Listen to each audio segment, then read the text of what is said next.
Hello बच्चों, let's read the question. Consider the complex number z equal to 1 minus iota sin theta upon 1 plus iota cos theta. If argument of z is pi by 4, then we have given 4 option. पहला है theta equal to n pi n belongs to I only. Theta equal to 2n plus 1 n belongs to I only. Both theta equal to n pi and theta equal to 2n plus 1 pi by 2 n belongs to I and none of these. So बच्चों यहाँ पर सबसे पहले हम अपने की points लिख लेते हैं.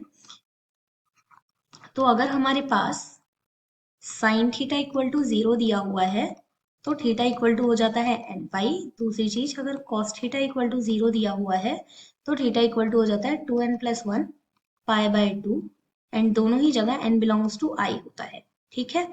और उसके बाद हमारे पास आर्ग्यूमेंट का क्या फॉर्मूला होता है? हमारे पास फॉर्मूला होता है tan inverse y upon x. और y यहाँ पर आपका इमेजिनरी पार्ट होता है, इमेजिनरी पार्ट, और x आपका रियल पार्ट होता है. ओके. सो इस चीज को ध्यान में रखते हुए इस क्वेश्चन को सॉल्व करते हैं. तो सबसे पहले हमें दिया हुआ है कि z इक्वल टू आपके पास है 1 minus iota sine theta upon 1 plus iota cos theta. तो इस चीज को हम रैशनलाइज करते हैं तो iota 1 minus iota cos theta से ऊपर नीचे मल्टीप्लाई कर दिया हमने.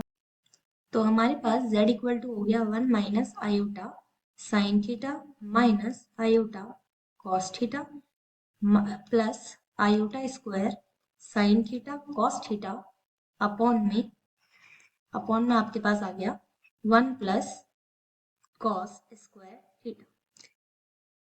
तो हम यहाँ से z इक्वल टू लिख सकते हैं 1 minus sine theta cos theta upon 1 plus cos square theta minus iota sine theta plus cos theta upon 1 plus cos square theta.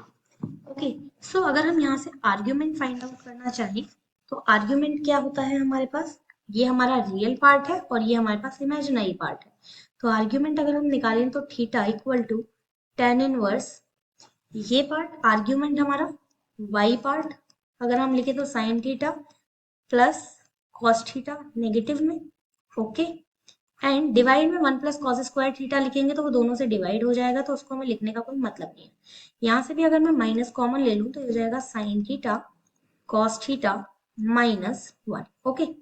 So theta की वैल्यू में पाई बाय 4 दी है तो यहाँ से हम लिख सकते हैं 10 पाई बाय 4 इक्वल टू, यहाँ से हो गया आपका sine theta plus cos theta upon में sine theta cos theta minus 1. So यहाँ से हमारे पास कितना हो गया 10 pi by 4 equal to sine theta plus cos theta upon sine theta cos theta minus 1. तो हम यहाँ से क्या लिख सकते हैं कि 10 pi by 4 is equal to 1. यहाँ पे आपके पास है sine theta plus cos theta upon sine theta cos theta minus 1. So अगर हम इसे क्रॉस मल्टीप्लाई कर ले तो हमारे पास आ जाएगा sine theta cos theta minus 1 equal to sine theta plus cos theta. दोनों साइड स्क्वायर अगर हम कर ले तो हमारे पास हो जाएगा sine square theta cos square theta plus 1 minus 2 sine theta cos theta equal to, यहाँ हो जाएगा sine square theta plus cos square theta plus 2 sine theta cos theta. Okay.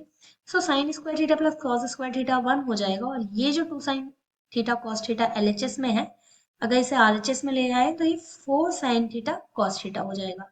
Similarly यहाँ पर भी आपके पास क्या बचेगा, sine square theta cos square theta plus 1 बचेगा.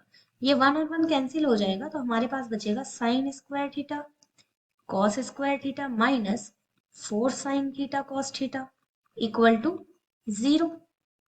सो अगर हम यहाँ से sine theta cos theta common ले लें तो हमारे पास बचेगा sine theta cos theta minus 4 equal to 0. So यहाँ से sine theta cos theta equal to आपका 0 हो सकता है या फिर आपका sine theta cos theta minus 4 equal to 0 हो सकता है. तो यहाँ से अगर हम देखें तो sine theta cos theta equal to हमारा 4 हो गया. ये तो चीज पॉसिबल नहीं है क्योंकि sine theta into cos theta कभी भी 4 नहीं हो सकता, दोनों की मैक्सिमम वैल्यू 1 होती है. तो अगर हम यहाँ से चेक करें तो क्या हो सकता है, या तो साइन थीटा इक्वल टू 0 हो सकता है या कॉस थीटा इक्वल टू 0 हो सकता है. हमें अभी पता चला था कि साइन थीटा 0 होता है तो थीटा इक्वल टू कितना हो जाता है n पाई. अगर कॉस थीटा 0 होता है तो थीटा इक्वल टू हो जाता है 2n plus 1 pi by 2 and दोनों ही जगह n बिलोंग्स टू i होता है। तो अगर हम ऑप्शंस में चेक करें तो ऑप्शंस में हमारे पास ऑप्शन नंबर 3 करेक्ट है, both theta equal to n pi and theta equal to 2n plus 1 pi by 2 and belongs to I. Hope you understood it well. All the best.